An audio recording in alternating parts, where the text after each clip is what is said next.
Doctor Padma ग्युरमेद, एक वैद्य ज्यांनी पुनरुज्जीवित केला एक लुप्त होत चाललेला वारसा.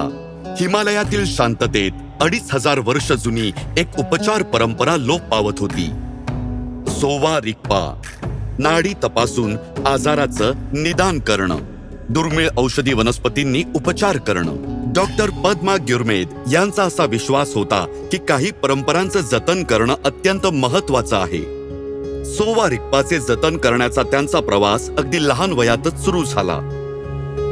ते अनेकदा आपल्या वडिलांना औषधे तयार करताना आणि लोकांवर उपचार करताना पाहत असत.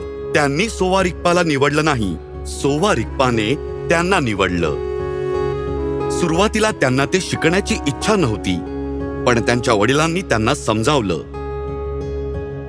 डॉक्टर ग्युरमेद यांनी आपलं जीवन ही चिकित्सा पद्धत वाचवण्यासाठी समर्पित केलं.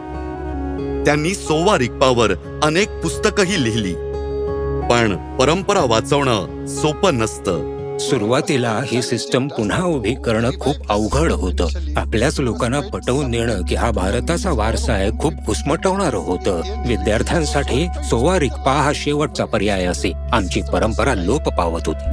पण त्यांनी हार मानली नाही. डॉक्टर ग्युरमेद यांनी अनेक सोवा रिग्पा अभ्यासकांना एकत्र आणलं, अनेक परिषदा आयोजित केल्या आणि प्राचीन ग्रंथ गोळा केले. त्यांच्या पुढाकाराने माननीय पंतप्रधानांच्या पाठिंब्याने लेह येथे राष्ट्रीय सोवा रिग्पा संस्थेची स्थापना झाली. पण संघर्ष इथे संपला नाही. 2014 मध्ये मला भारतातील चीनी दूतावासाकडून एक प्रेस रिलीज मिळालं, ज्यात असं म्हटलं होतं की ते या वैद्यकीय पद्धतीची युनेस्कोकडे सांस्कृतिक वारसा म्हणून नोंदणी करतील. डॉक्टर ग्युरमेद यांनी सर्व संबंधित कागदपत्र गोळा केली, एक फाईल तयार केली आणि पूर्ण तयारीनिशी पुढे गेले. या दीर्घ प्रवासात अनेक लोकांनी डॉक्टर ग्युरमेद यांना पाठिंबा दिला. माझ्या कुटुंबाने खूप त्याग केला.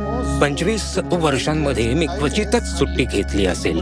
जेव्हा माझे वडील निरोगी होते तेव्हा ते मला म्हणायचे, मेडिसिन बुद्ध तुझ्या सोबत आहे. जर तू चांगलं काम केलंस तर एक दिवस तुला नक्कीच यश मिळेल. आज एक नवीन पिढी या प्राचीन ज्ञानाकडे परत येत आहे. डॉक्टर ग्युरमेद यांच्या अथक प्रयत्नांमुळे सोवा रिग्पा केवळ टिकूनच राहिलं नाही, तर त्याला एक नवीन जीवनदान मिळालं. एका वैद्याच्या मुलापासून ते भारतातील सोवा रिग्पा सूत्रधारापर्यंतचा प्रवास खरोखरच प्रेरणादायी आहे. डॉक्टर पद्मा ग्युरमेद, पद्मश्री 2026. कोटी कोटी नमस्कार.